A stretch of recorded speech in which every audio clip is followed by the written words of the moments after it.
On continue, Bezrat Hashem. La Amida, on va, si Dieu veut, bientôt terminer. 112. Ve'al Kulam.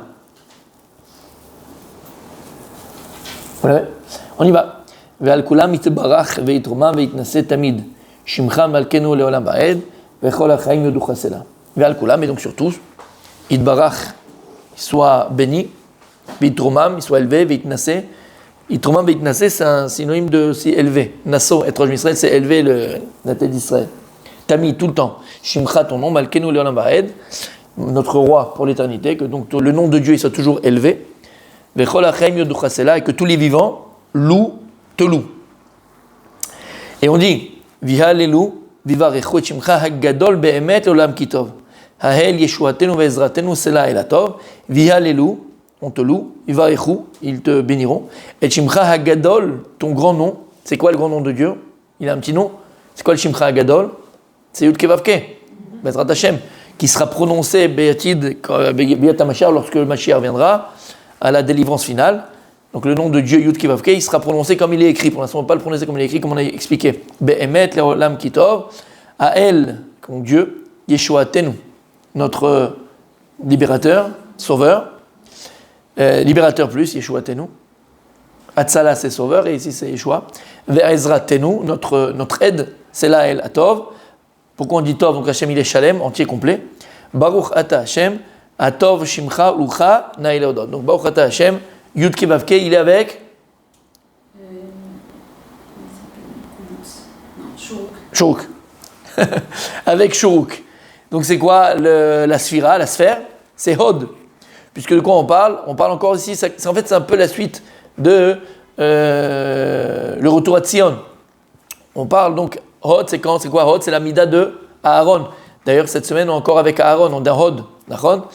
Donc là c'est Aaron, et c'est quoi Aaron? C'est Aaron HaKohen, le grand prêtre qui était au Beth Amikdash. Donc c'est là Tilavo quand le Beth Amikdash sera reconstruit. Atov Shimcha, qui a donc un Tov Shimcha, ton nom il est Shalem, Ulcha Naele Odot, et toi il est agréable de louer. D'accord? On continue, on va à Sim Shalom. Sim Shalom Tova Uvracha. Donc on a la dernière bracha du Shemona Esrei. En fait le Shemona Esrei il s'arrêterait là, et après la Gemara dit qu'il y avait des chachamim. Bonsoir plutôt. Il y avait des chachamim dans la Gemara qui ont rajouté des tilot. Ils terminaient leur prière comme ci ou comme ça. Et donc c'est pour ça qu'on a ce nosach là. On dit comme ça. Sim Shalom Tova Uvracha. Donc c'est quoi Sim Shalom? Sim Shalom. On est dans la Mida.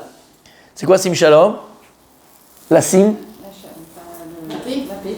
C'est quoi la Sim? Maître. Sim, exactement. Sim Shalom. Mets la paix. Tova Uvracha. Donc instaure la paix. Tova Uvracha. Tova, donc le bon, le bien. Uvracha est la bénédiction. Chaim Chen Bachesed. La vie, la grâce et la bonté. Il y en a qui c'est écrit entre parenthèses parce que ça peut dire nosar de tfila. Plusieurs façons de le dire. Il y en a qui disent tzedaka, il y en a qui disent pas tzedaka. Bon, moi j'ai l'habitude de dire tzedaka. Tzedaka verachamim. C'est quoi la tzedaka verachamim? La tzedaka c'est quoi? Tzedaka c'est alors, tzedaka vient du tzedek. Mais c'est quoi tzedaka verachamim? Tzedaka. C'est quoi la tzedaka? Donner. Voilà, le don. Mais la rachamim, pas dans le don dans chesed. Tzedaka, hein, verachamim. Tzedaka c'est mamash pécunier. Quand on parle de tzedaka, c'est pécunier. Alors c'est vrai que ça vient du mot tzedek.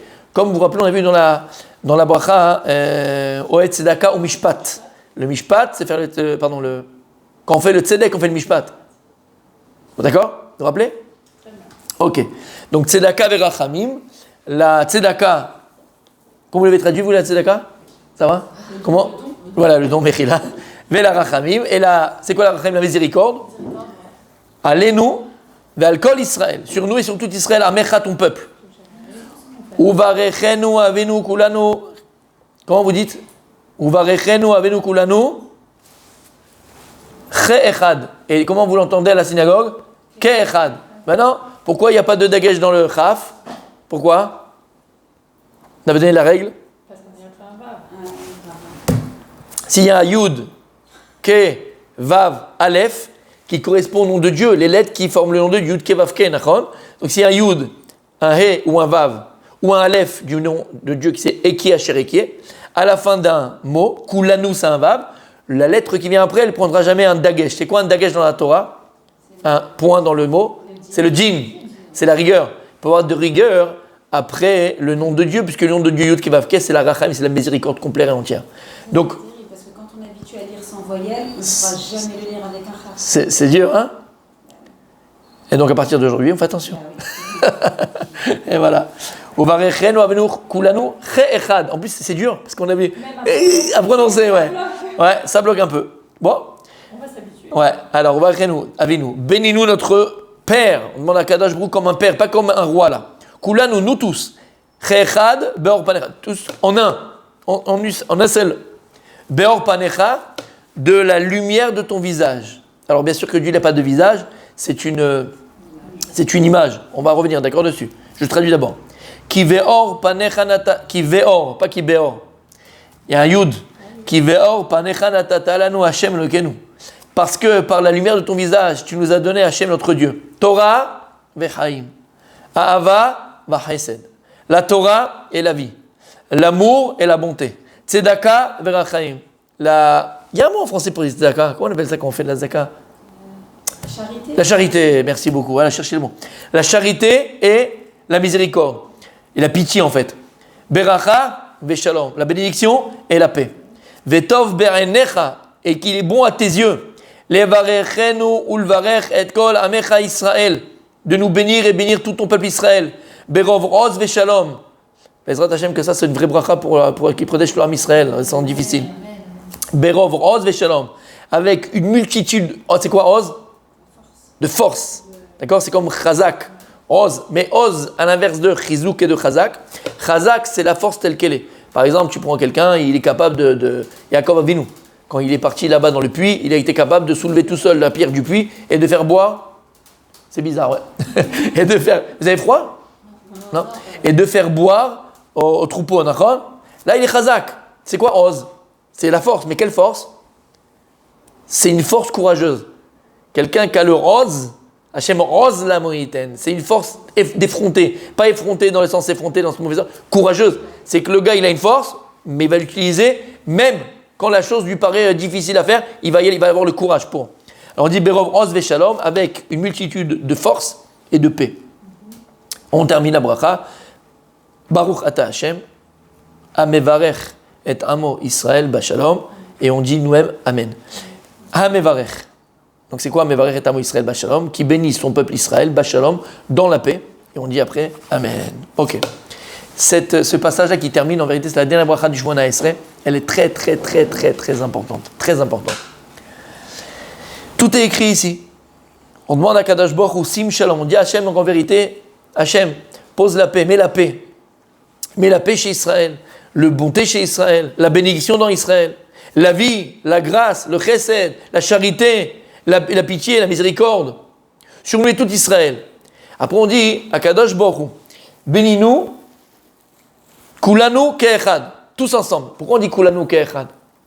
Oh, kulanu ou ke'echad. S'il y avait écrit uvarechenu avinu, kulanu, ça suffit.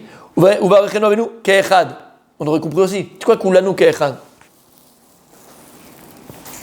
Dire aussi bien individuel que tous ensemble, l'unité. Alors ke'echad. En un, Comment? tout le peuple, mais en un. Je comprends, j'ai pas compris. Non, allez-y. Tout le peuple soit comme une personne. Ah, pourquoi kulanu? Bénis-nous ke'echad. Comme ça pourrait être chacun d'entre nous individuellement. D'accord. Alors que Ke'echad, c'est que le Kaal est un seul. C'est ce qui est différent. Ce que vous avez dit. D'accord, ouais, non, j'ai compris. Voilà, c'est ça, non, mais là, j'ai compris. Et en fait, et pourquoi c'est important? Pourquoi c'est important qu'on soit béni Kulanu aval ke'echad, en une seule entité, et pas chacun individuellement, qui va former une entité. Il n'y a pas de différence, que tout le monde soit pareil? À quel niveau? Au niveau des brachot, au niveau de tout ce qu'on peut souhaiter à chaque personne. D'accord. Ok. Pourquoi c'est important d'être bénis tous ensemble? Enfin, tous ensemble. C'est plus que tous ensemble. Ke'echad. Ke'echad. Comme une seule et même entité. Comme Hachem. Alors c'est vrai qu'Hachem il est echad. On le dit dans la Amida de Mincha, de Shabbat. Ta echad et shimcha umi kamecha qu'Israël go echad ba'aretz. Aval, c'est un petit peu exactement comme on avait dit, je vais vous rappeler qu'on avait parlé à Rosh Hashanah. Ça me remonte quand même. À Rosh Hashanah, on dit qu'on passe tous devant un Kadosh Baruch Hu, Kebne Maron. Après la Gemara, elle dit on passe tous devant Dieu, Kebne Maron, comme des anges célestes. Mais, Beskira Achat. On est tous passés en une seule Skira. Skira de Maron. Comment on dit Comme si on était scanné dans ce... Comme un seul scan. Exactement. On passe tous. Alors on est individuel ou comme un seul scan? Non. Chachamim, ils te disent qu'à Rosh Hashanah, on demande à Kadosh Baruch Hu d'être jugé un lama. Parce que on se connaît un peu tous. On a tous nos dossiers, d'accord? Et si chacun il vient individuellement devant le juge, toi tu as un dossier comme ça, l'autre il a un dossier comme ça, l'autre il a un dossier comme ça. Kol echad avec ça, son linge sale comme on dit chez nous, d'accord? Si maintenant toi, Kadosh Baruch Hu va te juger de manière individuelle, tu vas recevoir 100 shekels, 50 shekels. D'après le dossier qu'on a devant le juge, c'est pas très jojo comme dirait chez l'autre. D'accord? C'est pas super sympa. Pareil, au niveau de la bracha. Kadosh Baruch Hu donne la bracha. Mais la bracha, elle est en fonction du Keli. Et on va le voir, c'est le sujet de ce passage-là de la Hamida. La bracha. Et c'est ça qu'il faut comprendre ce soir, B'ezrat Hashem. C'est quoi la bracha? C'est quoi la bracha? C'est quoi la bénédiction? C'est quoi la bracha? Qu'on fait ou qu'on reçoit? Qu'on reçoit. C'est quoi la bracha? Non. Dans le sens qu'on dit toujours, si tu fais une bracha à ta fille, d'accord? Et chez bracha be'atzlacha, que c'est la bracha dans ta vie, c'est quoi la bracha? C'est quoi la bénédiction de Dieu? C'est quoi la bracha? C'est quoi? Un marabout? C'est un truc magique. C'est quoi la bracha? C'est l'omniprésence d'Hachem dans ta vie. L'omniprésence d'Hachem dans ta vie. Qu'il soit là, Ça amène la bracha. Ça amène la bracha. Et c'est quoi la bracha? C'est quoi la bracha? Et on avait dit plus une fois, pourquoi on arrive du mal des fois à soit gérer même des événements ou des émotions? Parce qu'on ne sait pas les définir. On ne sait pas définir les choses. C'est quoi la crainte? C'est quoi l'amour? Pas celle qu'on nous a vendue dans Netflix, l'amour qu'on te vend dans Netflix. C'est quoi l'amour véritable? C'est quoi la crainte, comme je viens de dire? C'est quoi l'amitié? C'est quoi le père? C'est quoi la mère? C'est quoi un enfant? C'est quoi ceci? C'est quoi... Comment tu définis les choses? Et le problème, très souvent, on n'arrive pas à être mitmoded. Comment on dit mitmoded? On n'arrive pas à... Mechila, je ne sais pas ce que j'ai ce soir, ça arrive, c'est comme ça. Des fois, j'arrive pas, j'ai plus le français. L'itmoded, c'est quand c'est comme ça, c'est lourd. C'est pas surmonter, mais c'est faire face, ouais. Ah voilà, j'aime bien le mot. On n'arrive pas à faire face, je le prends, d'accord? On a du mal à faire face aux situations, aux événements qu'on vit. Affronter. On a du mal à affronter les événements que l'on vit, très souvent lama, parce qu'on n'a pas les bonnes définitions des choses. C'est quoi le mariage? C'est quoi le mariage? Comment tu définis un mariage? C'est quoi le mariage? On ne sait pas définir un mariage. Demande à un jeune c'est quoi le mariage ou le der. Même nous, des fois, on ne sait pas c'est quoi un mariage. C'est quoi toutes les choses de la vie, on ne sait pas les définir. Et c'est ça. On avait expliqué ça déjà. Akadosh, pourquoi il a créé un monde matériel. D'accord? La matière, c'est le temps. Le temps, c'est l'un début, il a une fin. L'homme avec un grand H, il est matière. Il est neshama et il est gouffre. Il est âme et il est corps. Mais on est un corps. La neshama, elle est bloquée dans le corps. Elle est enfermée dans le corps. Donc on a un corps. C'est un peu difficile, à part que si tu prends des substances un petit peu illégales, de te voir en dehors de ton corps. Ça peut arriver, d'accord? Ok, ou une petite boisson un peu trop kharifa, ça arrive. Ok. Mais à part ça, dans le commun des mortels, dans la vie de tous les jours, c'est compliqué de sortir de son corps. Oui? C'est pour ça que, d'ailleurs, voilà, on va partir là, mais c'est pas grave, d'accord? C'est pas grave. Mais d'ailleurs, c'est pour ça qu'au niveau personnel, avant de parler de la bracha, on va parler de la bracha, mais au niveau de sa personne, de son être, de son moi intérieur, le plus gros travail, le plus gros challenge de la vie, c'est quoi? C'est nous-mêmes. Apprendre à se connaître, apprendre à savoir qui on est. C'est le challenge de toute une vie. Aval lama. Parce que si tu réfléchis 2 secondes, j'ai plus de chance, entre guillemets, alors je peux me tromper, ça c'est sûr, mais en tout cas, c'est plus facile, on va dire, c'est plus facile d'arriver à te juger toi, parce que je suis extérieur à toi et donc je te vois, et donc je peux te limiter, je peux te définir, que de se définir soi-même, puisque je ne me vois pas. Je m'entends, je me ressens, mais je ne me vois pas. Et n'oubliez pas, Vetov be'enecha, on a dit dans la bracha. Vetov be'enecha, prends par les yeux de Dieu. Vetov be'enecha, d'accord? Lui nous voit, il peut nous définir, entre guillemets. Il peut nous comprendre, mais nous comprendre nous-mêmes, c'est compliqué. Des fois, tu vois que tu as 4 personnes dedans à l'intérieur, on est combien à l'intérieur là? Ben oui, une fois je veux ça, une fois je suis comme ci. Il y a qui? Ça s'appelle, comment on appelle ça, le dédoublement de personnalité. La schizophrénie. Mais il y a un petit peu de... Vous savez que... Voilà ce que j'allais dire. Il y a un peu de schizophrénie.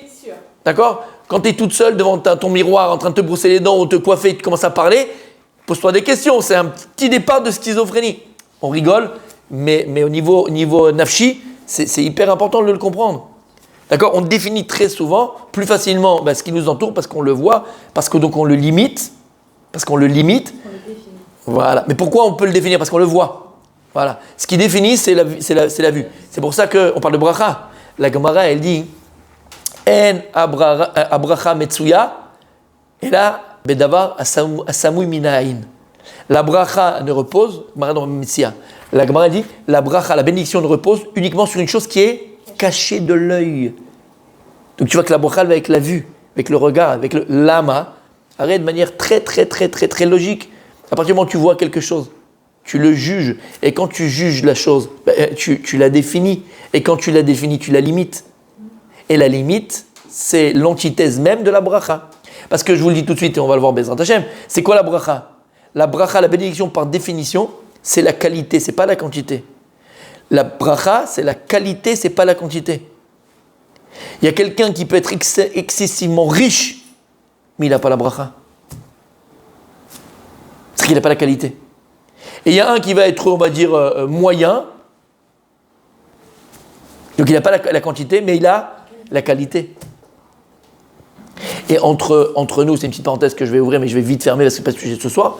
Mais c'est exactement, Beta Takara, de manière subconscient, c'est exactement ce que ne comprennent pas nos frères qui sont éloignés de la Torah.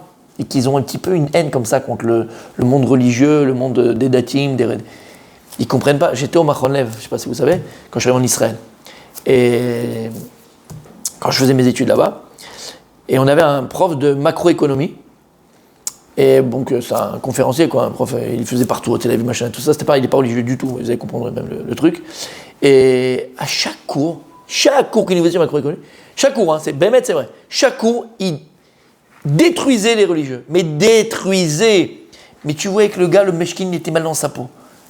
Et il disait de sa bouche, il dit, je comprends pas comment ils vivent ces gens-là. L'autre, il est en train de détruire des textes archaïques. Il touche, à l'époque c'était 1000 shekels, on touchait 1500 shekels un avril, d'accord? Il disait, c'est même pas, à l'époque, il y a 25 ans, il dit, c'est même pas le cheshbon. La facture que je reçois pour le portable de mon fils, il disait. Et comment ils vivent? Et comment ils font? Et comment ils sont heureux? Et comment ils... C'est-à-dire que lui, il nous disait, moi je gagne avec tout ce que... À l'époque, il y a 25 ans, il gagnait 50 000 shekels. C'est 200 000 shekels aujourd'hui. C'est un grand conférencier. Il dit, je gagne 50 000 shekels. Et avec ça, et machin, et... Mais en fait, en vérité, c'est quoi son problème? C'est qu'il avait peut-être la quantité, il n'avait pas la qualité. Il n'avait pas la qualité. Vous comprenez ce que je veux dire? La bracha, c'est pas la quantité, c'est la qualité. La Gemara, elle dit... La bracha ne se trouve uniquement sur ce qui est caché de l'œil. Lama, à partir du moment où tu poses tes yeux sur quelque chose, tu le définis, donc tu le limites. Et la limite et la définition, c'est anti-bracha. Shamatem. C'est pour ça qu'on parle de Harinara. C'est quoi Harinara? La Gemara dans cette brachot, elle dit que Chana, c'était qui Chana? La maman de Shmuel. Elle n'avait pas d'enfant, elle a pleuré, elle est partie à Shiloh avec le prophète Élie, on connaît tous l'histoire, d'accord? Et Baruch Hashem, elle a eu un enfant, Shmuel Hanavi, le prophète Samuel. Magnifique, extraordinaire. La Gemara du l'âge de 3 ans, Shmuel Hanavi, il a dit une halakha, devant son maître Eli à Cohen, c'était le Cohen. Chayav Mita. Quelqu'un qui dit une halakha devant son rav, il est Chayav Mita, on doit le tuer. Elle est venue supplier Eli, je t'en supplie, ne tue pas cet enfant-là. Il a dit, mais je vais prier pour toi, devant un enfant encore mieux que celui-là. Elle a dit, Alayeled Hazeh Palalti. Sur cet enfant-là, celui-là, j'ai prié. Pourquoi cet enfant-là, j'ai prié? Quoi, Alayeled Hazeh, celui-là? Quel rapport? La Gemara dit, elle a prié, j'ai prié pour qu'ils ne soient pas trop grands, pas trop petits, pas trop gros, pas trop maigres. Et la Gemara dit, pas trop bêtes, pas trop intelligents. C'est bizarre. On veut tous que nos enfants soient des génies. Non? Elle a prié, elle a dit Hachem. Elle, dans sa fille, elle a dit, pas trop bête, pas trop... Et Rachid dit, pourquoi elle a prié qu'ils ne soient pas trop intelligents? pour ne pas que quand il va parler et faire du vrai Torah, que les gens soient éblouis par sa Torah et qu'ils mettent la Inara sur lui. Pourquoi? Quand tu poses les yeux sur quelque chose ou sur quelqu'un, encore une fois, Koach Areya, la force de la vue. La vue, elle a un Koach, elle a une force. Ad Kedekar que la vue elle a une force, tellement la vue elle a une importance dans la Torah. Vous savez qu'il y a plusieurs dynim pour acquérir dans la Torah. Acquérir d'acquisition. Comment, à l'époque, quelqu'un pouvait acquérir une vache? Par exemple, comment vous savez? Non? Il y a Meshicha. Il se faisait la transaction, et après, l'acheteur prenait et tirait la bête de l'endroit et la taille qu'elle avait, la longueur qu'elle avait, hop, et il l'a tirée. Meshicha, Kona, il avait acheté, il avait acquis la bête, il donne l'argent, c'est bon, c'est à lui. Il y avait aussi Agba. Comment Agba? On soulève, d'accord? Est-ce qu'on fait un khatan quand il va il va acquérir ce qui a écrit le contrat de la Ktuva, il va soulever la kippa, on lui donne une kippa, machin, il va acquérir, il soulève, d'accord? On va soulever. Par exemple, l'autre il voulait vendre, je sais pas moi, un plateau, il va soulever le plateau, l'autre, l'acheteur, c'est à lui, d'accord? Après il donne l'argent. Ok, magnifique. Donc il y a plusieurs sortes d'acquisitions. Et là, Gamara, de penser une seconde et de dire, si quelqu'un maintenant il est sur un cheval, l'autre il est à pied, et le type qui est sur le cheval, il a vu de loin une metsia, quelque chose par terre, quelqu'un a perdu, et il est efker, donc maintenant il peut le prendre. D'accord? C'est une metsia. Lui qui est sur le cheval, il l'a vu en premier. Mais celui qui était par terre, qui était en marchant, à pied, puisque l'autre, ils ont descendu du cheval, ça a du temps, hop, il l'a pris avant. À qui ça appartient? À celui qui l'a vu en premier, ou celui qui l'a pris en premier? À qui ça appartient? La trouvaille. La Gemara de penser que celui qui l'a vu du cheval, il l'a acquis. Ouais. Et la Gemara de là de dire, Reya Kona, on acquiert avec la vue. Il y a un autre moyen d'écrire, c'est avec la vue. C'est extraordinaire. À la fin, la Gemara, elle va repousser cela et va dire non, on ne peut pas acquérir avec la vue. Mais en tout cas, si la Gemara elle a pensé à dire qu'on peut acquérir avec la vue, c'est que c'est vrai. Techniquement, dans notre monde à nous, dans notre réalité, ça ne marche pas. Aval, ça marcherait dans l'absolu. Comment c'est possible? Comment je peux acquérir avec la vue? Omer Rabbi Nachman de Breslev dans l'Écouté Moran, quelque chose d'extraordinaire. Il dit comment ça marche le regard? Il dit le regard c'est quoi en vérité? C'est qu'il y a ici, Kadosh il a créé dans le regard la pupille. D'accord? C'est la pupille à l'intérieur? Ok. Et qu'est-ce qu'il fait? Il dit en vérité c'est, nous on pense que le regard c'est juste amené sur soi. Il dit c'est une projection. Il y a une projection, comme une prise de photo. Projecteur. Il y a une projection. Il dit l'œil, le regard, va taper l'objet et va le ramener à la pupille. Donc tu envoies et tu ramènes à la pupille. Et c'est quoi tout le principe d'acquérir? C'est quelque chose que je fais venir dans mon domaine. Donc je le prends avec les mains, je l'amène chez moi, je le prends, je le soulève, je prends et je l'attire. Mais là en vérité, qu'est-ce qu'il fait le regard? Le regard, il amène la chose à soi. Shamatem, c'est incroyable. Et de là, tu vois le Koach Hareya, la force du regard, de la vue, de la vision. Il y a, dans le même ordre d'idée, Pirkei de Rabbi Eliezer. Pirkei de Rabbi Eliezer, c'était Rabbi Eliezer ben Orkanos. C'était un Tana Eloki. Il a à peu près la même histoire que Rabbi Akiva. Il a commencé à étudier très tard. Et c'est devenu un Tana. Un Tana, à l'époque de la Gemara, Rabbi Shimon de Yochai, il y a 2000 ans, d'accord? Et là-bas, il ramène que lorsque le prophète Elisha, il est parti, c'était la Shunamite, c'est cette femme là-bas qui était mariée, d'accord, avec son enfant, vous connaissez l'histoire. Il est rentré, il est parti là-bas, il a demandé hospitalité. Et là-bas, la Gemara, et le Nach nous raconte que cette femme-là, la Gemara dit, cette femme-là, elle a dit à son mari, la Shunamite, elle a dit, cet homme-là qui est venu chez nous, parce qu'il ne s'est pas présenté, bonjour, je suis prophète, vous avez besoin de quelque chose. Non, ils disent pas, comme les Mekoubalim. Comment tu sais que la personne c'est Mekoubal ou pas Mekoubal? Comment tu sais que c'est Mekoubal ou pas? Il parle pas. Ben, il n'a pas dit que c'est un Mekoubal. Si quelqu'un, lui, si les gens disent sur lui, c'est autre chose parce qu'ils ont vu des choses. Mais si lui fait de la pub à Mekoubal, à Elohim, tout ce que tu veux, il y a Marabou Boubou, d'accord? Fais attention à ça, fais très attention. Un vrai Mekoubal, il dit pas qu'il est Mekoubal. Pareil, un prophète. Ok. Et donc, elle dit à son mari, dit, la personne là qu'on a donné la chambre là, pour dormir en auberge, Kadosh, c'est un homme saint. La Gemara de dire, mais qu'est-ce qu'elle a vu pour qu'elle dise que c'est un homme saint? La Gemara, elle dit, elle a vu que lorsqu'elle lui servait à manger, il n'y avait pas de mouches qui tournaient autour, d'insectes qui tournaient autour. Comme au Beth Amikdash. quand on faisait la viande, les méchouis, on faisait les corbanotes, il n'y a pas une mouche, pas un insecte. Pourquoi? Kadosh, Kodesh, Kodashim. Donc les gens saints, il n'y a pas de mouche, il n'y a pas de choses qui viennent embêter. Bon, après une autre réponse. Et une autre réponse, il dit là-bas quelque chose de magnifique.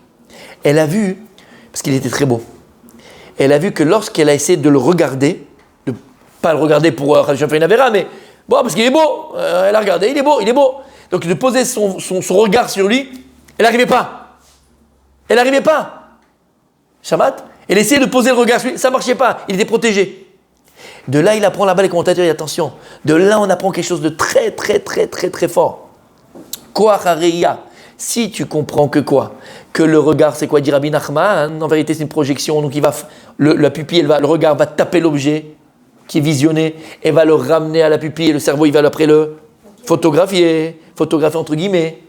Ça veut dire que tout ce que tu regardes, tu le fais venir à toi. Il dit là-bas, fais attention. Si une femme, elle jette son regard sur un homme, il est à demi attrapé. Si une femme jette le regard sur un homme, ou lo yachol, ou lo yodeaou, ou atzmo, il n'a rien fait, il ne sait pas. Lui, mes amis, non mais c'est vrai comme ça, il dit là-bas. Lui, il n'a rien fait, d'accord? Il n'a même pas allumé la mèche, rien du tout. Ou lo yodea, et elle l'a vu, waouh, d'accord, elle est comme ça. Si elle pose cette femme-là, son dévouement, on dit? C'est dévolu. Dévouement, c'est toujours. Son dévolu sur cet homme-là, sans qu'il le sache, il n'a rien fait. Il est à 50% déjà attrapé à la canne à pêche. Lama koach hareya, surtout d'une femme. Koach hareya. Koach hareya d'une femme. Elles ont peur. C'est vrai, avec des beaux gosses comme ça, c'est difficile.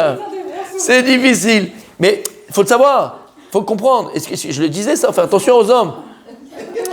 Non, parce que des fois, sans le savoir, tu veux faire le beau, tu veux faire le machin, voilà, tu veux voir si tu plais tout le temps. Bon, bref, ne joue même pas à ça. N'essaie même pas de faire. Éloigne-toi. C'est un jeu dangereux. Lama, si une femme pose son dévolu sur toi, son regard comme ça écrit, et on a compris pourquoi. Lama, le regard, il frappe l'objet, il frappe la chose. Et il l'amène déjà, donc il est à moitié chez elle déjà. Chaz v'shalom. C'est vice-versa, on a compris. Pour moi, c'est grave pour un homme de regarder une femme. Ben voilà, tu as compris pourquoi. Tu dis, mais j'ai rien fait, c'est un beau tableau, ça va, c'est une sculpture. Habibi, qu'est-ce que tu fais? Tu sais c'est quoi, le koach de la Reya? Tu l'as fait venir déjà chez toi. Elle est à moitié déjà, d'accord, tu sais où? En malasot, koach Reya. Ok? Donc si on a compris ce principe par rapport à ça, regardez par rapport à la bracha qu'on a dit. La bracha ne se trouve uniquement sur les choses qui sont cachées du regard. Et encore une fois, on a expliqué l'âme, pourquoi? Parce que lorsque tu regardes une chose, tu as la vision sur une chose, automatiquement, qu'est-ce que tu fais? Ben, tu la définis. Regardez, tu la limites. Regardez. Ça, c'est pelle et play. C'est fou, cet exemple. Regarde cet exemple. On a tous été acheter des voitures, d'accord? Oui ou non? Oui. Baruch Hashem. Quand elle est chez le concessionnaire, quand elle sort du garage, quand elle sort la première, elle brille, elle est belle. Mais Et puis 2 jours après, elle n'a plus le même éclat. Là, m'a dit un objet, c'est pareil. Tant que l'objet n'a pas été vu, ben, il est limité. Il est beau, il y a la bracha. Tant qu'à partir du moment où le regard de l'homme est posé dessus, c'est fini. Il est limité. Il perd cette bracha. C'est ça que la Gemara a dit aussi, un homme qui est en train de moissonner son champ, il ne doit pas être devant son champ et compter. Pourquoi? T'enlèves la bracha. Pareil, une personne ne doit pas être toujours à essayer de chercher dans sa poche l'argent et de compter les billets qu'il a. Un lama, tu les limites. Le compte. C'est pas bien de compter. Quand tu comptes, tu limites 1, 2, 3, 4, 5. Non, habibi. Parce qu'on a dit, c'est quoi la bracha? C'est pas la quantité, c'est la qualité. Avec 2, tu peux faire 200. Mais si maintenant tu as 200, tu auras que 200. Mais avec 2, tu peux faire 2000. Et c'est ça le inyan de la Reya. C'est acquérir. On acquérit par le regard. On acquérit la hirat shamayim par le regard. La crainte du ciel, on l'acquiert par le regard. Il y avait une mitzvah Shalosh Regalim, les 3 fêtes. Shavuot, on va dire Pessah, Shavuot et Sukkot. De monter à Jérusalem. C'était quoi la mitzvah de monter à Jérusalem? Dans le jargon de la Torah, ça s'appelle mitzvat Reya. Vous avez entendu parler? Non. C'est la mitzvah de Shalosh Regalim. Alors nous, on le traduit Shalosh Regalim, mais ce n'est pas Shalosh Regalim de monter à Jérusalem. La mitzvah de monter à Jérusalem, c'est mitzvah Reya. C'est quoi mitzvah Reya? On avait une mitzvah pendant les 3 fêtes, de monter voir et de se faire voir. D'où l'expression, on va te faire voir. Je rigole pas. Hein? Mitzvah Reya, lirot velitraot. Voir et de se faire voir. Voir la Shekhinah qui était au Beth Amikdash, comme il y avait Jimira qui était là-bas, c'était palpable, on voyait Kaviachol, la présence divine. Et de se faire voir par Akadosh Baruch Hu. de voir et de se faire voir par Akadosh Baruch Hu. Maintenant, comment on allait se faire voir par Akadosh Baruch Hu? Il dit Rachid, tu sais comment? Dieu, il te regardait à travers tes yeux à toi. Comme ça, il dit Rachid. L'homme était vu, Dieu, il n'a pas Dieu, Hachem, il a des yeux. Alors, comment? Non, Dieu, il te regardait en fonction de tes yeux à toi. C'est extraordinaire. Mais la mitzvah de monter, c'est quoi? Reya. Alors, quand tu montes le mot Reya, Resh, Aleph, Yud, He, c'est quoi? Ira, crainte. La vue amène la ira. Quand tu regardes quelque chose de kadosh, de saint, ça t'amène la crainte du ciel. Il y a une histoire, vous avez entendu parler du Rav, il s'appelait Raphaël Baour Toledano. C'était un géant de la Torah. Il était au Maroc, il a fait son année avec ses parents, il était petit, il était jeune, il était à Bnei Brak. Et on raconte celui quand il était petit, il avait 8 ans, 9 ans, comme ça. Dès qu'il finissait le Talmud Torah, il passait par la maison du Stapler. Vous connaissez le Stapler? C'était le père du Rav Kanievski. Et il passait là-bas, il tapait à la porte, on voyait un gosse, il dit je peux rentrer, et il ouvrait, il rentrait, il s'asseyait au bout de la table, le Stapler il était là, il s'asseyait, il était comme ça. Il restait pendant 10 minutes, un quart d'heure. Et tous les jours au belote, il partait. Bon, les gens, ils disaient, qu'est-ce qu'il veut, quoi? C'est quoi ce garçon? À un moment donné, peut-être ils ont dit peut-être qu'il a pas quelque chose, il a un besoin, il a pas de parents, il a des parents, quelque chose. Ils lui ont dit, mon petit, alors, qu'est-ce que tu fais tous les jours à passer comme ça et tu t'assois, que tu veux quelque chose, tu veux? Il dit non. Alors pourquoi tu viens? Il dit parce que mon père, il m'a dit que regarder le visage d'un tzaddik, ça amène la crainte du ciel. Alors je passe avant de rentrer à la maison, je vois la tête du Gdolador. Bon, après, tu imagines qui il est devenu, ok? Mais quand tu vois des choses, et pourquoi c'est très néfaste, on va dire, faire très attention à ne pas montrer aux enfants quand ils sont petits des choses négatives, des animaux impurs. Les Chabad, ils sont très, les Chassidim, ils sont très, très makpidim de ne pas mettre aux enfants des jouets avec des cochons, avec des serpents, avec des jouets qui sont même impurs, avec des animaux impurs. Lama, le regard, il a une ashpa'a, il a une influence comme peut-être rien d'autre dans les sens. Le regard, tu as vu quelque chose, c'est pour la vie. Je parlais de ça à Shabbat avec mes parents. Il y avait mes parents à la maison, on parlait de plein de choses et tout ça.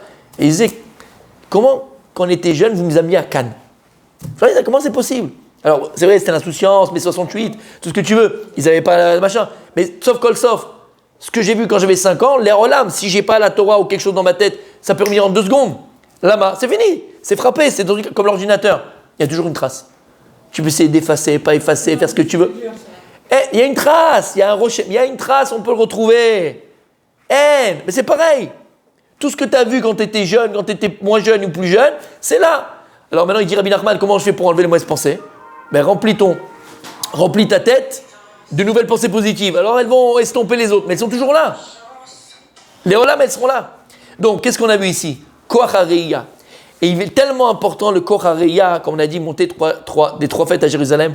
On montait les 3 fêtes à Jérusalem pour voir, pour se faire voir. Et on était remplis d'Irat Shamayim. Là-bas, parce que tu apportes vers toi, tu amènes vers toi ce que tu vois. Plus que ça. On a dit que la Gemara, elle a pensé à dire qu'on pouvait même acquérir par le regard. Mais finalement, non, on ne peut pas. Parce que dans le monde dans lequel on vit, c'est un monde qui est matériel. Maasé. On est dans la Assi, on n'est pas dans la Marshava. Mais la Gemara nous dit que lorsqu'Akadosh il a promis à Abraham Avinu la terre d'Israël, il a dit à Abraham Avinu, allez, marche sur la terre d'Israël. Et Abraham, il a voyagé dans la terre d'Israël, marché sur la terre d'Israël de long en large. De long en large. D'accord? Et du nord au sud et de l'est à l'ouest. Pourquoi? Parce qu'une façon, une manière d'acquérir aussi un champ dans la Torah, c'est de marcher sur ce champ, d'accord, sur les limites du champ. Tu fais le tour du champ comme ça, 3 fois, ou même une fois, c'est le maspik. Tout le tour, et là, toi. Et lorsque Moshe Rabbeinu, il est niftar, Kadosh Baruch Hu, il a dit à Moshe Rabbeinu, cette terre-là que je vais donner à Israël, en héritage. Moshe, il a prié pour rentrer. Tu ne pourras pas rentrer en Eretz Israël. Qu'est-ce qu'il a dit? Montre sur la montagne, sur la colline, Arnebo, et de là-bas, je vais te faire montrer la terre d'Israël. Ok? Il dit le Kliyaka. Il dit le Kliyaka, pourquoi Kadosh Baruch Hu, il a eu besoin d'élever la terre d'Israël, de montrer la terre d'Israël à Moshe Rabbeinu? Si c'est pour acquérir la terre d'Israël, ben il a déjà acquis la terre d'Israël à Abraham Avinu. Et puis en plus, il n'est pas rentré dedans, Moshe Rabbeinu. Alors, il a extérieur d'Eretz Israël. Comment il va acquérir la terre d'Israël? Il dit, attends, tout ce que Abraham Avinu a acquis la terre d'Israël, c'est la matière, la terre en tant que surface. Lorsque Moshe Rabbeinu, Dieu lui a dit, regarde la terre d'Israël que je vais donner à tes enfants, il a demandé à Moshe Rabbeinu d'acquérir la terre d'Israël. Qu'est-ce qu'il a demandé d'acquérir? La spiritualité avec le regard, avec la vue. C'est-à-dire que tu comprends ici le Koach Hariya. C'est pour ça que si, par exemple, tu désires, tu veux, parce que déjà j'aime pas ce mot, mais tu veux vraiment profondément une maison. Hein? D'accord? Tu veux une maison. Et pour l'instant c'est compliqué, c'est difficile. Regarde, passe tous les matins et regarde. Mets tes yeux dessus, pose ton regard dessus. Tu l'as fait venir vers toi. Alors toujours tu dis Hachem, c'est bon pour moi et ma famille. Toujours. Aval, yeshkoar baiser. T'as déjà fait une acquisition. Et quand vous serez les deux dessus, ben tu verras c'est toi qui l'aura, c'est pas lui. Lama, elle est déjà un peu à toi. Elle est déjà un peu à toi. Ou un terrain que tu veux acheter, que tu arrives. Mets tes yeux dessus. Fais le tour du terrain même. Il est déjà un peu à toi. Déjà tu as mis plus de chance de ton côté. Koach Hariya, c'est la force du regard. On ne peut pas s'imaginer. La bracha, elle est là où le regard n'a pas reposé. Lama, parce qu'encore une fois, le regard, comme on a dit aussi, il limite. Et c'est ça le Inan de Ainara. Ainara, c'est quoi hein? C'est qu'il dit le Maral de Prague. C'est quoi le corps de l'Ainara? C'est quoi la force de l'Ainara? On a tous peur de l'Ainara. Ça existe. Il ne faut pas en faire un plat. Mais ça existe. Quand le Madame Metsia, elle dit, Abaye, il est parti dans le Bet Akvarot, il a vu là-bas les gens, il a dit, les 9 sur 10 qui sont morts ici, ils sont morts d'Ainara. Donc ça existe, c'est vrai. Mais il y a une chose, d'abord, qui nous protège contre l'Ainara, c'est quoi? Elle ne peut pas t'attendre. Choum d'abord, kloum, rien. C'est la simcha. Quelqu'un qui est bessimcha, c'est le tris, c'est le bouclier contre toutes les mauvaises choses. D'ailleurs, quand on dit simcha, c'est les mêmes lettres que Mashiach, HaMashiach. Et Mishra, c'est quoi Mishra? Shemen HaMishra, l'huile d'onction qu'on utilisait pour oindre les rois. Ça glisse, rien ne peut venir. Même si on te veut du mal, on te jette des chets, des flèches, ce que tu veux, ça glisse, Habibi. En malasot. La simcha, c'est un bouclier, comment on dit pour les médecins là? C'est le vaccin. C'est un vaccin. C'est un vaccin contre toutes les mauvaises choses. La simcha, mamash. Mais, qu'est-ce que je disais? L'Ainara. Il dit le Maral de Prague. Comment ça marche l'Ainara? Est-ce qu'il y a une koach? Il y a un koach l'Ainara. Ça existe. Attention, ça existe. C'est pour ça qu'il faut faire attention, je disais dans des cours aux hommes, faire attention, il dit le Péléoetz, qu'on étudie tous les matins, il dit faire attention à qui tu fais rentrer chez toi à la maison. C'est pas tout le monde est beau, tout le monde est gentil. Non, Habibi, il faut faire attention à qui tu fais rentrer chez toi à la maison. C'est des gens envieux, c'est des gens qui sont d'accord, jaloux. Fais attention, ça existe. Bien sûr, c'est pour ça qu'il faut faire attention. Fais pas rentrer chez soi n'importe qui, c'est l'onachon. Fais attention. Il dit le Péléoetz, fais très attention à qui tu fais rentrer chez toi à la maison. Parce qu'il y a un quoi d'Ainara, ça existe. Je raconterai une petite anecdote, mais bon, voilà, moi, il fallait faire quelqu'un chez moi à l'époque quand j'étais à Jérusalem. Et gentiment, quoi, normalement, machin, on n'a pas. Ben, le lustre, il est tombé comme ça, direct. Mais direct. Paf, il a explosé. Et après, ben, c'est vrai, les gens, ils m'ont dit, mais t'es un fou. On ne l'invite plus, cette personne. Personne ne l'invite. Mais ce qui ne fait pas exprès. Hein. Mais dès qu'elle rentre, il y a une catastrophe qui arrive. Moi, je ne savais pas, mais ça m'est arrivé sans que je le sache. Un lustre, mais bien truqué, il était là depuis 200 ans, je veux dire, éclaté le truc. Il y a des gens qui ont un corps, sans le faire exprès, même il y en a. Chana, la Gemara, il dit que même une mère, elle peut mettre l'Ainara sur son enfant. Une mère peut mettre l'Ainara sur. Comment la maman, elle va. Ainara, c'est pas quelque chose, c'est des gens qui sont forcément méchants. Hein. Il y a des gens méchants, envieux. Mais là, non, comme on a dit, l'œil, il définit. Et qui plus qu'une mère ou un père pour définir ses enfants? Parce qu'on voit, on voit nos enfants comme nous voudrons qu'ils sont. Mais finalement, qu'est-ce qu'on fait? On les met dans des cases. On les limite. Nous, on espère qu'ils seront comme nous, on veut qu'ils soient. Mais Habibi, il est. Donc il va dire ce qu'il est. Avec, bien sûr, les kélim, les ustensiles que tu as lui donné pour devenir, pour se développer, pour grandir, pour mûrir, Bezrat Hashem. Mais il sera ce qu'il sera. Et c'est ça le plus difficile. Le plus difficile pour une personne, c'est de se détacher du regard des autres. Parce que, comme j'ai dit, et on revient à ce qu'on a dit tout à l'heure, on parlait de Mechila du Ainara. D'accord, Ainara, juste je termine le Maral de Prague. Il dit le Maral de Prague, le corps Ainara, c'est quoi? C'est l'isrof. Il brûle. Pas il brûle au niveau matériel, il brûle au niveau spirituel. C'est-à-dire que c'est quoi le feu? C'est quoi brûler? Brûler, ça fait de la cendre. Quelle différence entre la cendre et la poussière? De la poussière, on peut se relever. D'ailleurs, tu mets dans la terre, tu mets un peu de comment on appelle ça, de graines, et ça pousse, mais de la cendre. Rien ne peut repousser. Ils disent ça quoi, Haïnara. La Haïnara, il anéantit, il extermine. Quelqu'un qui met son mauvais œil, entre guillemets, son mauvais œil sur quelque chose, il l'anéantit, il ne laisse pas la possibilité de se relever. Et donc je viens à ce que je disais, on peut nous-mêmes mettre la Haïnara sur nos enfants sans être des gens méchants. C'est ça le problème. Parce que, mais inconsciente, comme je disais par rapport à nos enfants, ben, on désire qu'ils deviennent ce que nous, on veut qu'ils soient. Mais en réalité, ils ne sont pas forcément ce que nous, on veut qu'ils soient. Ils sont déjà. Nous, il faut les ustensiles et les clés comme un rave avec ses élèves. Il faut en faire des robots, il faut en faire des clones. Il faut être assez intelligent pour comprendre que les élèves que tu as devant toi, tes enfants que tu as devant toi, ils sont tous différents et différents même de toi. Même de toi. Alors le problème, et très souvent, c'est qu'on fait un transfert d'existence. Tout ce que moi, je n'ai pas réussi à faire, ou toutes mes faiblesses, ben, je vais tout faire pour que lui n'ait pas mes faiblesses. Ben, oublie, Habibi. Lui, c'est pas toi. Et elle, c'est pas toi. Vous comprenez ce que je veux dire par là? Il a fait merde. Ça ne sera jamais toi. Maintenant, comme on a dit, on vit très souvent tous en fonction du regard des autres. Et donc, on revient à ce qu'on disait tout à l'heure. Puisque nous, on est en nous, donc on ne se voit pas. À part si tu te vois dans la glace. Et là, tu te vois dans le miroir. Des fois, c'est bon de se voir dans un miroir. Je me rappelle, pendant très longtemps, pendant une grosse période, je ne m'étais pas vu. On n'avait plus de miroir. Je ne sais pas ce qui s'était passé, il n'y en avait pas. Mais pendant très longtemps, je ne me suis pas vu devant un miroir. C'est-à-dire, je ne m'étais pas vu. Et une fois, j'étais dans un ascenseur et je me suis vu. Je suis resté, j'ai fait aller-retour. Je me suis dit, c'est pas possible. Qui c'est celui-là? Vous avez fait l'expérience de rester longtemps sans voir dans un miroir? Non. Ouais, bon, moi, ce n'était pas voulu, hein, c'était par les forces des choses. C'est hyper bizarre. Tiens, c'est toi qui vis. Alors, qu'est-ce que tu racontes? Comment tu vas? Quels sont les... Mais tu ne vois pas. Donc, encore une fois, puisque tu ne te vois pas, tu n'arrives pas à te définir. Parce qu'encore une fois, tout ce qu'on a dit par rapport à la bracha, on va le développer. Mais nous, on a parlé par rapport à la bracha dans le sens ici où quand tu vois une chose, tu regardes une chose, tu la limites. Donc, tu empêches la bracha. Mais en vérité, on a tous besoin... Hachem nous a créé avec le regard. Hachem nous a donné avec la vue. Parce qu'il y a cette notion de Aïn Ra'a, mais il y a aussi une notion, je dis toujours, Aïn Tova. Et là, je te conseille, si tu reconnais quelqu'un, je peux vous en donner, moi, des Aïn Tova, il y en a.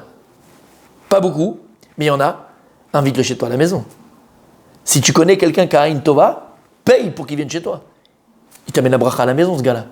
Tu es avec lui, tout marche, tout va. Où il pose les yeux, ça s'est réparé. Ça fait 25 ans que ça ne marche pas, il est venu, il a mis ses bons yeux, mamache de bonté, de bienveillance. Aïn Tova, ça marche. Ça existe aussi. Donc le regard, là on a une manière négative, mais il n'est pas que négatif. Parce qu'encore une fois, comme j'ai dit, puisque Kadosh nous a créé avec un corps, donc on est limité, on ne peut appréhender le monde que Dieu a créé uniquement par des définitions. Donc on a besoin de définir, on a besoin de regarder. D'ailleurs, la première chose que tu fais, la première idée que tu te fais aux choses, c'est en fonction de ce que tu vois. Si maintenant tu vas sortir avec tes enfants quelque part, ton mari, ton machin, ton bidule, ok, tu vas dire, tu regardes les gosses, il y a un gosse en bas âge. T'appelles une babysitter, ok? Bon, d'habitude tu prends, mais tu sais pas, on t'a dit, on t'a conseillé, tu la connais pas, une handicap, première fois qu'elle vient chez toi, tu te fais à quoi en premier? À l'apparence. Si elle vient avec 3 piercings ici, et sur le nombril, les machins, avec le truc au milieu, la raie au milieu, la rouge, tu laisses ta fille? Tu laisses ton fils? Ben pourquoi pas, elle est gentille, elle est mignonne. Alors qu'est-ce qu'ils vont te dire les gens? L'habit ne fait pas le... Ouais, c'est vrai ou c'est vrai? Ou c'est vrai? C'est vrai ou c'est vrai? Ça, c'est vrai. Dans certains cas. L'habit fait pas le moine? C'est sûr, c'est pas sûr? Alors, écoutez bien. Écoutez bien. Il disait le Rav Chaikin, c'est faux. L'habit fait le moine. L'habit fait le moine. C'est quoi quand on dit l'habit fait pas le moine? C'est-à-dire que qu'à 90% des cas, l'habit fait le moine. Et il y a des fois où l'habit fait le moine. Non, il a dit c'est l'inverse. À 80%, la majorité des cas, l'habit fait le moine. Il y a des cas, fais attention, l'habit fait pas le moine, c'est vrai. Mais à la grande majorité des cas, l'habit fait le moine. L'habit fait le moine. La preuve, est-ce que tu vas laisser ta fille avec un piercing? Pourquoi? Ah, alors, l'habit fait pas le moine. Si je t'écoute, eh ben, va à fond dans ta pensée. Et dis lama, parce que tu sais très bien que si cette fille un petit peu avec les trucs et les chaînes ou ce garçon, hein, j'ai une fille parce que voilà, une babysitter, on a dit mais en général c'est les filles qui font babysitter, ok, et elle a le comment on appelle ça, le pantalon là en cuir, d'accord, et les tatouages et machin, ça veut dire qu'elle fait partie d'un certain groupe de personnes qui ne prennent pas que du lait le matin au petit déjeuner. Elle peut être très gentille, elle peut être très sympathique quand elle est là avec nous, mais t'as compris ce que je veux dire par là? Quand tu vas à la banque, ok, et et que tu as 100 000 euros ou 100 millions d'euros, amen, alva, Bezrat Hashem, d'accord, que la bracha, ok, à déposer en investissement ou en dépôt. T'imagines, tu arrives à la banque, ils sont tous en tongs. Ils sont en tongs, Marcel, le mec il est en train de manger sa pastèque, il dit oui alors monsieur, bon t'es en Israël en fait, c'est parce qu'ici c'est comme ça. Je sais que vous allez me dire t'es en Israël. C'est vrai, mais bon, disons dans les, d'accord, civilisés. Le type il est avec sa pastèque en train de... Tu vas lui donner 100 millions d'euros? Tu vas lui donner 100 millions d'euros? Non! Combien d'arnaques il y a eu parce que le gars il a mis une fausse Rolex, il est venu avec une voiture qu'il a louée, Keilou, une super machin, il a fait Keilou qu'il était un grand et il nous l'a donné. Lama, alors là, pas le moine, mais pourquoi on l'a donné? Parce que d'habitude l'habille, fait le moine. 900 clients sur 1000, entre guillemets, quand ils viennent comme ça, c'est des vrais, c'est des milliardaires. Il a fait le malin, mais en vérité, c'est pas vrai. L'habit fait le moine. Vous comprenez ce que je veux dire par là? Oui, mais tout le monde dit ça. Moi aussi, je me rappelle de ça quand ils avaient dit ça. Moi aussi, tout le monde dit, bah oui, bien sûr, l'habit fait le moine. Non, c'est l'onachon. Et quand tu réfléchis, c'est vrai. L'habit fait le moine. C'est pas vrai. Maintenant, il y a des cas, attention. En termes statistiques, fais attention. C'est pas parce que maintenant la personne elle a une grande barbe, un gros chapeau ou l'odama que c'est baba salé. C'est pas vrai. Faut faire attention. Mais en général, oui. Quand un gars il t'arrête dans la rue, t'es en voiture, il te dit mes papiers madame, tu vas pas le regarder, tu vas vas-y, un mytho, t'as mis un assez pourrim. Il te prend, il te met les monotes. Tu vois, l'habit fait pas le moine, hein. Ouais, d'accord, j'ai envie de te voir. Ok, oui, il a fait un prank, comment on appelle un prank, vidéo cachée là, vidéo. Caché là, comment on appelle ça? Caméra cachée. Ok, bon, une caméra cachée tous les 5 glinglins où il a fait un truc, mais c'est pas. L'habit fait le moine, en malasot. Et plus encore, l'habit fait le moine. L'habit, il a même une influence sur toi, mais on en parlera une fois parce qu'il faut revenir sur les moutons. Ok? Donc qu'est-ce qu'on disait par rapport à ça? Pourquoi j'ai dit ça? Non, j'étais là. Oui, par rapport à nos enfants, je disais, voilà, exactement. Aïn Tova, voilà. Aïn Tova, ça marche. Aïn Tova, c'est bon. Et on parlait encore par les enfants. Et, oui, voilà, je sais où je suis revenu.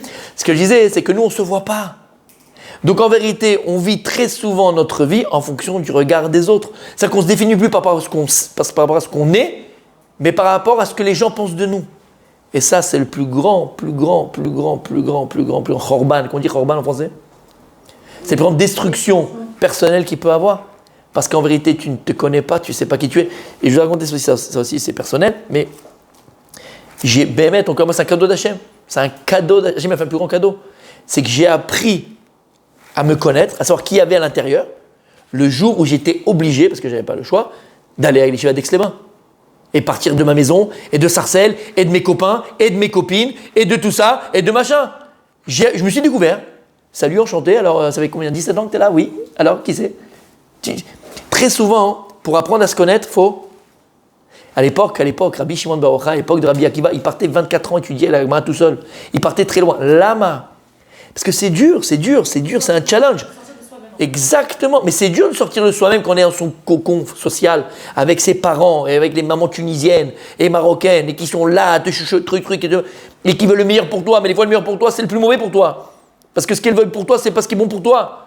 Sans le vouloir, sans le savoir. Attention, je ne dénigre pas nos mamans qui, Blainara, ont un flair qu'on n'a pas, et qui nous connaissent encore mieux que ce qu'on peut se connaître. Je ne dis pas ça. Mais malgré tout, elles nous mettent dans une case. Elles nous mettent dans un...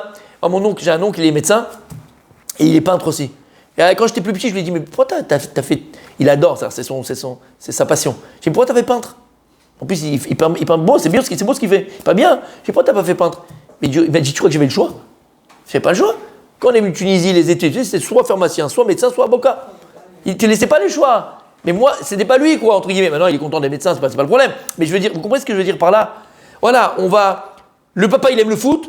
Il faut absolument que mon fils il aime le foot. Le papa il aime, j'ai un exemple, c'est pas le foot.